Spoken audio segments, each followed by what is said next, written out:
Na 5500 hektároch lúk a pasienkov chová Humenský Rotax Arch 2,5 tisíca kusov hovädzieho dobytka rôznych kategórií. Vzhľadom na prírodné podmienky roky zdokonaľuje chov beztržnej produkcie mlieka. Snažia sa chovať dobytok tak, ako to zodpovedá jeho prirodzenosti. To, čo nám príroda dáva, v lete je to pastva, tráva čerstvá, zelená a v jeseni a v zime je to seno, ktoré narobíte z čerstvej trávy.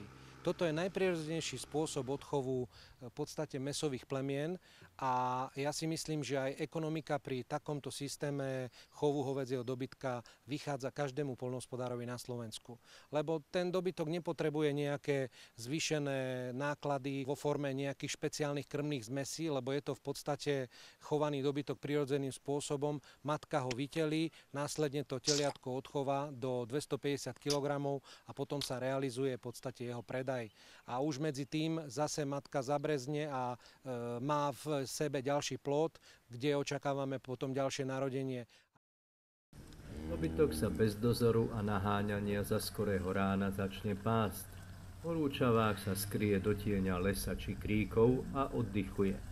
Pásť sa môže v oplôtkovom systéme i v noci. Akurát v zime potrebujete na 2 mesiace ten dobytok ustajniť do suchých, neveterných podmienok, aby jednoducho sa krávy v pohode vytelili a začali odchovávať prirodzeným spôsobom svoje teliatka. A v skorej jari tento dobytok, ako vidíte, vypustíme na pastvu a sa realizuje až do neskorej zimy, je v podstate vonku. Žije, robí si to, čo chce. Ako vychádza ekonomika chovu, možno vybudovať i nové maštale.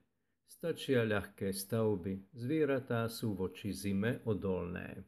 My sme v podstate zdedili plemeno kráv, slovenské strakaté, to znamená simentál, ktorý postupným spôsobom krížime na limuzín a prevažne už 3-4 roky využívame iba plemenných bíkov limuzínskych, lebo s tým máme najlepšiu skúsenosť a to z tohto pohľadu, že to plemeno sa telia veľmi maličké teliatka s malou hlavou, ľahké pôrody, v podstate nepotrebujeme tam ľudskú ruku, žiaden ľudský zásah a následne tie teliatka veľmi rýchlym spôsobom štartujú a rýchlo rastú.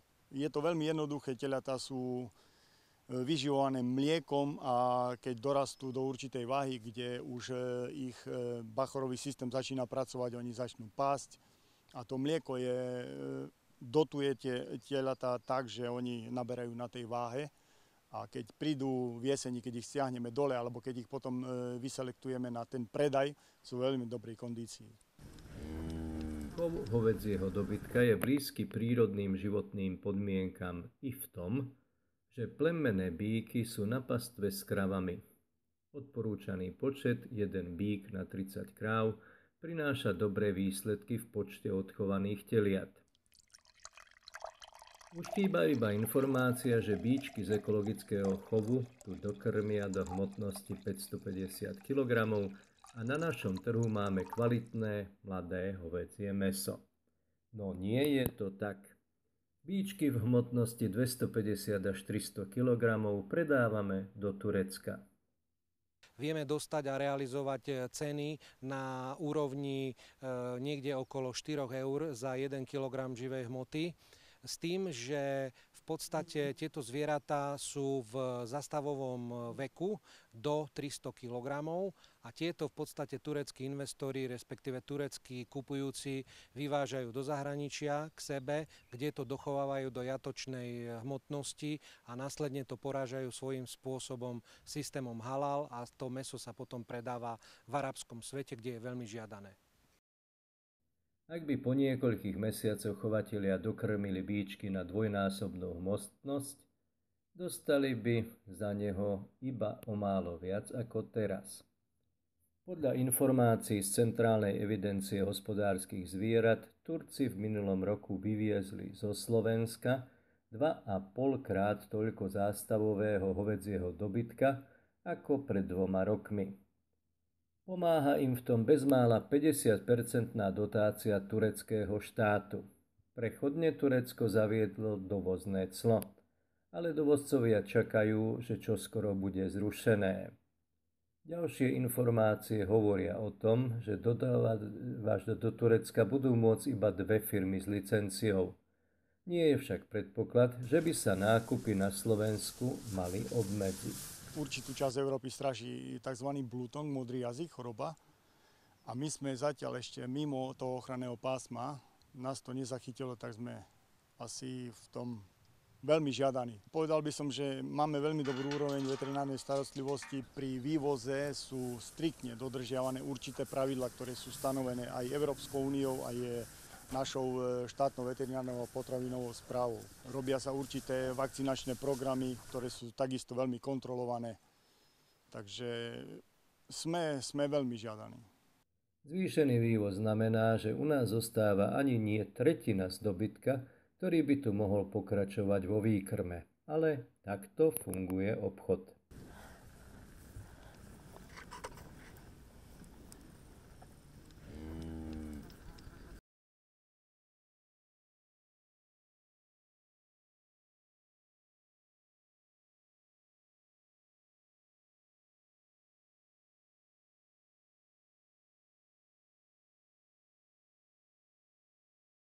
V podstate situácia je taká, že všetok, prevažne väčšia časť mladého zastavového dobytka mäsových typov sa vyváža za dobrú lukratívnu cenu do zahraničia a u nás zostávajú v podstate iba vyradené krávy, ktoré končia v mäsokombináte a následne na pultoch pre našich zákazníkov. A toto je v podstate tá obrovská nevýhoda, že na slovenskom trhu na pultoch bude nedostatok tohto mäsa z bíkov, ktorí by tu mali dorásť a následne sa odporaziť.